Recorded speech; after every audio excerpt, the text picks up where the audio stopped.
So hello and welcome back to the channel. तो इस video में हम पढ़ने जा रहे हैं about the ribs and rib cage. तो रिब्स क्या है, वो एक्सियल स्केलेटन का पार्ट है। तो एक्सियल स्केलेटन में क्या है, स्कल है, वर्टिब्रल कॉलम है और हमारा रिब्स आता है। तो रिब्स क्या है, उसका जो मेन फंक्शन है वो है protection of the internal organs. Internal organs हमारे जैसे हार्ट और लंग्स, इनका ये प्रोटेक्शन करता है। तो इसके स्ट्रक्चर के बारे में एक बार डिटेल में देख लेते हैं कि कितने तरह के इसमें बोन्स होते हैं और कहाँ कहाँ पे उनका लोकेशन होता है, किस तरह से अटैचमेंट होता है एंड सो ऑन। तो चलिए शुरू करते हैं। चैनल पे नए हैं तो प्लीज़ सब्सक्राइब कर लेंगे, क्योंकि इस तरह के यूज़फुल बायोलॉजी वीडियोस आपको इस चैनल पे मिलते रहेंगे। ओके, सो अब देखते हैं कि इसमें कितने पेयर्स ऑफ रिब्स होते हैं। तो ह्यूमन बॉडी में जो है 12 पेयर्स ऑफ रिब्स हैं, जैसे कि यहाँ नंबरिंग आप देख सकते हैं, 1 से लेकर 12 तक यहाँ दिया हुआ है। और ये रिब्स जो होते हैं बेसिकली 3 तरह के होते हैं। एक होता है ट्रू रिब्स कहलाता है, एक है फॉल्स रिब्स और तीसरा जो वेराइटी है that is the floating ribs. अब इनको ट्रू क्यों कहा जाता है या फॉल्स रिब्स क्यों कहा जाता है या फ्लोटिंग रिब्स ये क्यों कहलाते हैं, उस पर हम एक बार बात कर लेंगे। तो रिब्स जो है वो क्या कह सकते हैं कि सेमी सर्कल या सी शेप्ड स्ट्रक्चर होता है और एंटीरियरली मतलब सामने की तरफ ये है चेस्ट बोन या स्टर्नम से अटैच्ड होता है। और जो अटैचमेंट का पॉइंट होता है वो कार्टिलेजिनस होता है। ये ब्लू जो स्ट्रक्चर आप देख रहे हैं ये कार्टिलेजिनस स्ट्रक्चर है, जिसके थ्रू ये बीच में जो चौड़ा स्ट्रक्चर या ब्रॉड एंड स्ट्रक्चर दिख रहा है, दिस इज द स्टर्नम। और स्टर्नम से यहाँ पे अटैच्ड होता है और पीछे की तरफ पोस्टीरियरली जो होता है ये वर्टिब्री से अटैच्ड होता है, जो रीढ़ की हड्डियाँ होती हैं।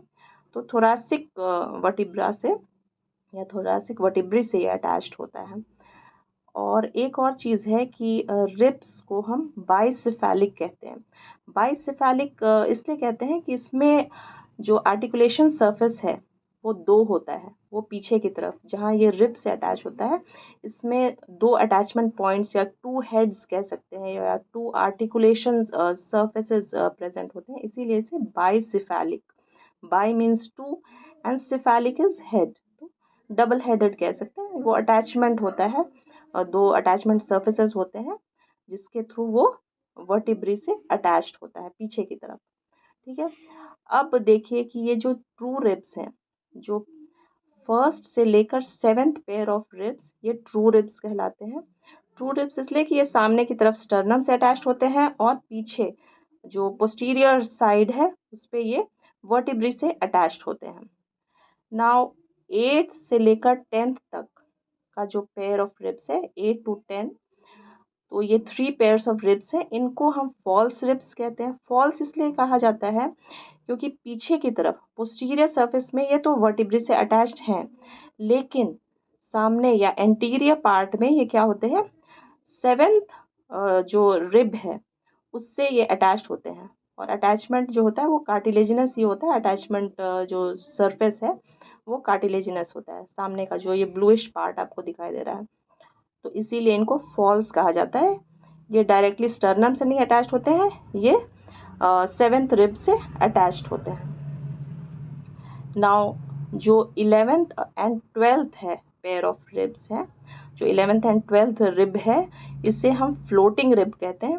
फ्लोटिंग इसलिए कि पोस्टीरियरली मतलब पीछे की तरफ ये वर्टिब्री से तो अटैच्ड है, लेकिन सामने ये इसका अटैचमेंट नहीं है, ये फ्री होता है, इसीलिए इसे फ्लोटिंग रिब कहा जाता है। ठीक है, तो जितने अटैचमेंट हैं वर्टिब्री, ये थोरैसिक वर्टिब्री से अटैचमेंट होता है रिब्स का। तो एक बार देख लेते हैं कि 1st to 7th जो है ट्रू रिब्स जो है, इनको स्टर्नोवर्टिब्रल रिब्स कहा जाता है। फिर 8th to 10th means 8th 9th and 10th pair of ribs जो है या जो फॉल्स रिब्स हैं उन्हें वर्टिब्रोकॉन्ड्रल रिब्स कहा जाता है। एंड 11th एंड 12th जो नीचे वाले आप देख रहे हैं, इन्हें हम कहते हैं फ्लोटिंग रिब्स। तो ये है हमारे रिब का स्ट्रक्चर। और ये रिब केज कहलाता है, जो हमारा रिब एक केज का स्ट्रक्चर बनाता है, एक कह सकते हैं पिंजरे की तरह, इसीलिए इसे हम रिब केज भी कहते हैं। और इसका बेसिकली प्रोटेक्शन इसका मेन फंक्शन है। इंटरनल ऑर्गन्स जो हमारे हार्ट हैं, लंग्स हैं, उनको ये प्रोटेक्शन प्रोवाइड करता है। तो ये है हमारा रिब्स का structure. And for MCQs and short notes NEET के और भी कॉम्पिटिटिव एग्ज़ाम्स के हैं, तो उसके लिए आपको लॉगिन करना होगा learn.brickacademy.com पे। प्लीज़ एक बार जाइए और लॉगिन कीजिए। It will be very beneficial for you and please do subscribe to the channel for regular updates. आपको यूज़फुल नीट बायोलॉजी वीडियोज़ यहाँ पे मिलते रहेंगे regularly. Thank you so much for watching.